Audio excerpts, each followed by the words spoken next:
Hey everybody, it's Shelley here, welcoming you to Blockhouse Bay Baptist Church Notices online, 5th of April.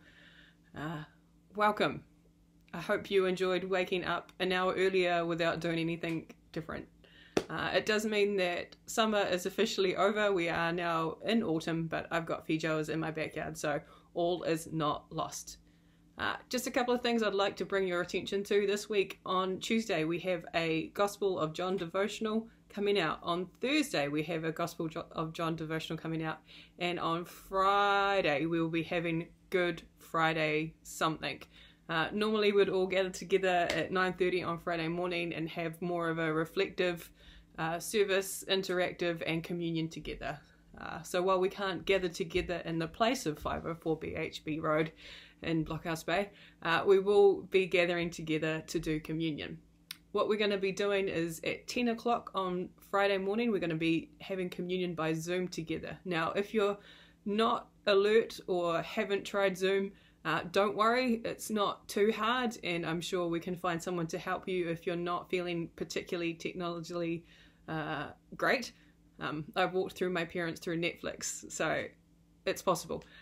On Wednesday in the MailChimp we'll be sending out a link to that Zoom meeting with a little password or just a link that you can click as a practice, so we can all practice joining together. And then so on Friday morning at 10 no one is panicking. So if you have any troubles, if you're wondering what this Zoom is, please get hold of us and we'll find a way to help you out and walk you through setting up that process. Now, in this video this morning, there's going to be a couple of things that I'm going to be trying to splice in. God give me grace as I work out the internet and upskill myself in these areas. So we're going to have a missions report that Murray has prepared for us. And then we're going to finish off with all the beautiful pictures of palms and some other palms that you guys have sent in. It's wonderful to see different faces. The faces that live in my bubble are wonderful. But different faces are amazing, so I hope you've enjoyed it. I haven't got any photos of drawings for my kids have done because I haven't got any kids.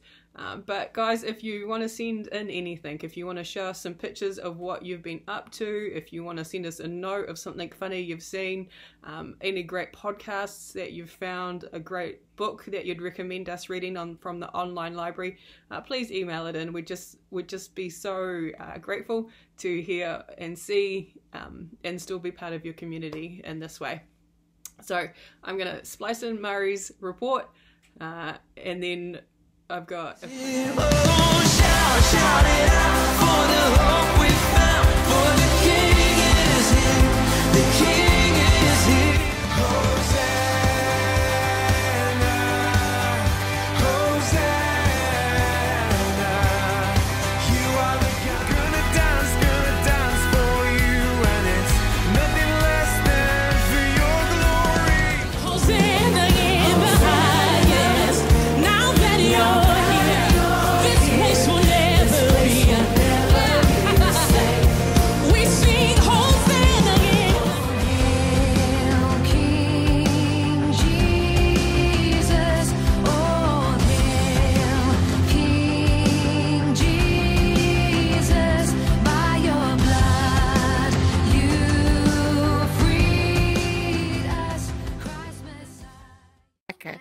Ready, go.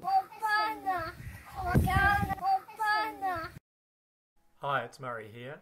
I'm just going to give you a quick update on Tanya and Alex and Liz and Caleb and how they're all getting on in their own bubbles. Hi Tanya. So Tanya reports from a country's perspective. Restrictions have been gradual. The church services were suspended a couple of weeks ago, but a large number had already moved to providing virtual options for those who were not well.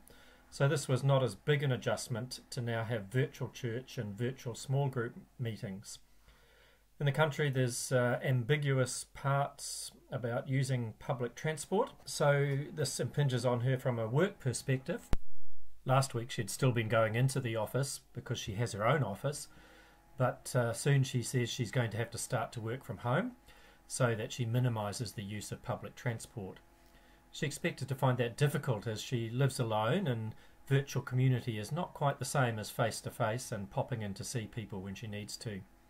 Her workload has increased as the COVID-19 situation has had a huge impact on people movements, particularly missionaries in communities, because they have high transition rates. She had about 10 events and several trips planned in 2 months, and all of these have been cancelled, which meant a lot of rearranging. One of her team members was meant to leave to go to another field. She has team members that need to leave their country of service. Then there are those that are out of their country of service when the transport shut down, and so they're stuck outside. May need visa renewing, and so it's really quite challenging, and the list goes on. So here's some things that she asks for us to pray for. Keeping focus and trust in God rather than systems, government and hygiene. Strength for each day. The ability to emotionally cope with the many things in daily life that are ambiguous or are changing. Good clarity of thought. Clear decision making and communication. The ability and capacity to get through large amounts of work and respond well. Please pray for Tanya. Wow, look how much Caleb has grown. Well, Liz reports that they're adapting. She thinks she's hit her stride and enjoying home time now with Caleb, but will need to get back to teaching after the holidays. They haven't figured out exactly what that will look like, but it's in the process with the staff at school. And Alex has definitely got a few things to work on and is creating things in the garage.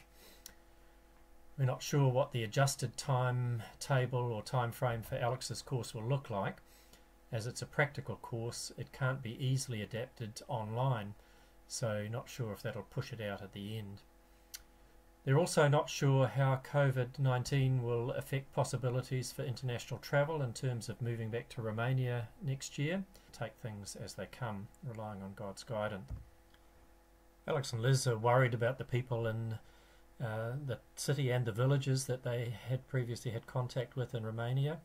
In the city they're living in close quarters, and in the village it's very isolated with few cars and an hour or two by horse and cart to the nearest neighbours. So these people will be suffering, and they're concerned about the young people with HIV and other health issues, particularly those ones supported by the foundation. In all the craziness, they have some good news as well, which is that they have applied and been granted pre-approval for a mortgage. So they've been thinking about whether it may be wise to purchase a house in Palmerston North before they return to Romania.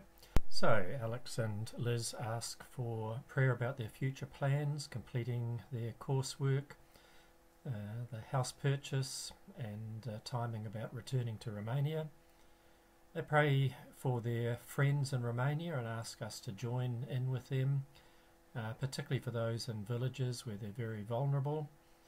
And they ask for prayer for their own good health and well-being as they pray for us. So thanks very much, Liz and Alex. So I hope you enjoyed those videos. Don't forget, we're going to be trying out the Zoom meeting on Wednesday. There'll be a link in the MailChimp on Wednesday with everything you need to follow to get there. And we're really happy to help you figure out how to do Zoom if you need that. I'd like to finish with a liturgy written by a friend called Tash McGill. She's a New Zealand writer and creative, and I found this one quite beautiful as I've been in this lockdown period, so I hope you do too. Lockdown for Liturgy by Tash McGill. Be merciful, God, as we forget the sound of traffic. May we relearn the language of silence and birdsong. Be merciful as we lock in the embrace of our lovers, our families, our flatmates, or even the great aloneness. May we give and receive compassion, space, and tea. Be merciful as we walk into the anxiety of dangerous relationships, violence, and lack of security. May we find shelter, refuge, and rescue. Be merciful as we watch from a distance and guard one another. May each meter and undone touch be a sacred gift for one another. Be merciful, God, as we worry in the night and wake up early morning knotted. May we unfurl and breathe deeper as we still ourselves and find ourselves at your feet. Be merciful as we are humbled by our lack of control, the weight of our responsibilities, and the unworthy stock markets.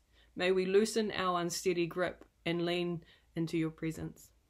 Be merciful as we breathe uneasily and breathe barely. May we find oxygen to depend on.